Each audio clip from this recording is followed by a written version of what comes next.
विकी को हमेशा किस्मत ने उसकी मेहनत से ज्यादा दिया। पैदा हुआ एक बड़े घर में, मुंह में चांदी की चम्मच लेकर, और शादी भी की एक उससे भी बड़े घर में, सोने की चम्मच मुंह में लेकर। उसे मेहनत करने का शौक नहीं था, एक शौक था, वो भी घटिया शायरी करने का। उसकी हर बात शायराना ही होती थी।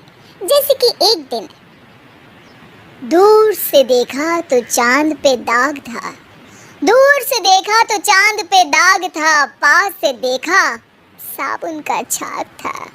ठोको ताली। अरे ऐसी शायरी करोगे तो ताली तो पता नहीं, कोई तुमको ही ठोक देगा। शायरी वो बिल्ली है जो किसी का भी रास्ता रोक दे, और क्या मैं किल हूँ जो कोई मुझे ठोक दे। मुझे तो आपसे बात ही नहीं करनी। मैं निकला था गाड़ी लेके, लेकिन दौड़ के जा रहा हूँ। मेरी शायरी कोई नहीं सुनता, मैं घर छोड़ के जा रहा हूँ। धीरे बोलिए जी, मम्मी पापा को पता चल जाएगा तो तुमको सच में तुम्हारे मायके भेज देंगे। सस्ते साबुन से मेरी कॉलर चमकी नहीं, सच में चला जाऊंगा, मेरी बात कोई धमकी नहीं। अगर शायरी ही सुनानी है तो सुनाओ, लेकिन कोई काम धंधा भी तो करो। मेरे पिताजी के पास बहुत पैसा है, तो घर जमाई बन के खा रहे हो, और कल जा रहे हो ना अपने मायके, तो आज ही चले जाओ मेरी बला से। हमें तो अपनों ने लूटा, गैरों में कहाँ दम था हमें। अरे चुप हो जाओ, तुमको मिर्जा गालिब की कसम। अरे जाना है तो जाओ, लेकिन पहले मेरे मम्मी पापा से मिलकर जाओ, वरना वो क्या सोचेंगे। लेकिन विकी अकेले ही अपनी कार लेकर अपने मायके यानी कि अपने खुद के घर पहुंच जाता है। अरे बेटा, तू अचानक, बहू कैसी है? अरे माँ, बहू तो बिल्कुल बदल गई है, मुर्गी हाथ से निकल गई है। अरे क्या हुआ बेटा? उसकी आती नहीं है, मेरी जाती नहीं है, मैं करता हूँ शायरी, उसे भाती नहीं है। मेरे पास उसका फोन आया था बेटा, सही कह रही है वो, तुमको काम करना चाहिए तभी तो इज्जत मिलेगी। घर जमाई बनके सास ससुर के पैसों पर कब तक ऐश उड़ाते रहोगे? मेरी जिंदगी में हर तरफ से उंगली हो रही है, फोन पर मेरी चुगली हो रही है। अरे चुगली नहीं कर रही थी बहू, वो तेरा भला चाहती है बेटा। सूखे हुए कपड़े को भी गीला कह रहे हैं लोग, चुगली करने को मेरा भला कह रहे हैं लोग। ठोको ताली। ये सुन के माँ अपने हाथ से अपना सर पीट लेती है। अरे माँ, ताली की जगह माथा क्यों ठोक रही हो? बेटा तू ना आराम कर, तेरे पिताजी भी आने वाले हैं, खाना लगा देती हूँ। विकी अपने घर भी दिन भर टीवी देखता है, तरह तरह का खाना खाता है, दोपहर तक सोता है, चाय पीता है, वीडियो गेम खेलता है, बस काम करने नहीं जाता। घर में नौकर चाकर है तो बिस्तर से हिलने तक की जरूरत नहीं पड़ती। कई बार तो विकी अपने नौकरों को बिठाकर शायरी सुनाता रहता।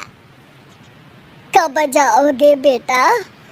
अरे कैसी बात कर रहे हैं डैडी, क्या आप मेरे फादर नहीं?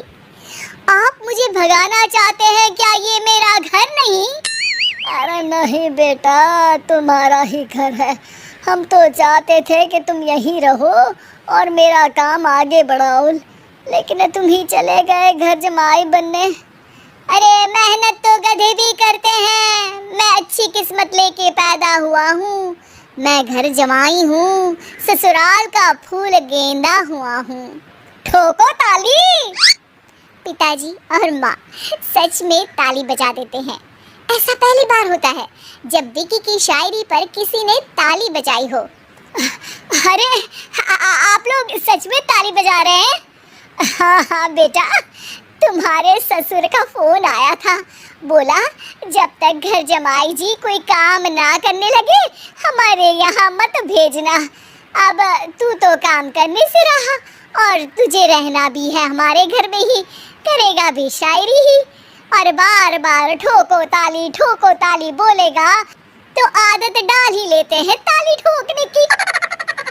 विकी उसी वक्त खड़ा होता है और बहुत गुस्से में सीधे ससुराल के लिए निकल जाता है। फिर से आ गए? लेकिन सुमन को देखते ही विकी पिघल जाता है। अब सुमन, आई एम सॉरी, आज से ना मैं सिर्फ शायरी ही नहीं बल्कि काम भी करूँगा। तुम अपने ऑफिस में बात कर लेना, कोई भी मेहनत का काम कर लूँगा। मैं घर जमाई बन के रहूँगा लेकिन काम करूँगा और इज्जत से रहूँगा। मतलब सिर्फ तुम नहीं आए हो, तुम्हारे साथ तुम्हें अकल भी आ गई है। मैं अपने कारखाने का मैनेजर बनाता हूँ तुमको, कल से मेरे साथ चलना वहाँ। थैंक यू ससुर जी। थैंक यू से काम नहीं चलेगा, एक शायरी सुनानी पड़ेगी। है? जरूर। ससुर के पास पैसा होते भी मेहनत जिसको भाई है, वही सच्चा दामाद है, वही अच्छा घर जमाई है। ठोको ताली। सब विकी की शायरी पर ताली ठोक देते हैं। शिक्षा, जब किस्मत आपको बहुत सारा दे दे तो उसकी कद्र करनी चाहिए और मेहनत करना कभी नहीं भूलना चाहिए। ऐसी और कार्टून वीडियो के लिए लाइक और सब्सक्राइब करें और बेल आइकन को ऑल पर करना ना भूलें।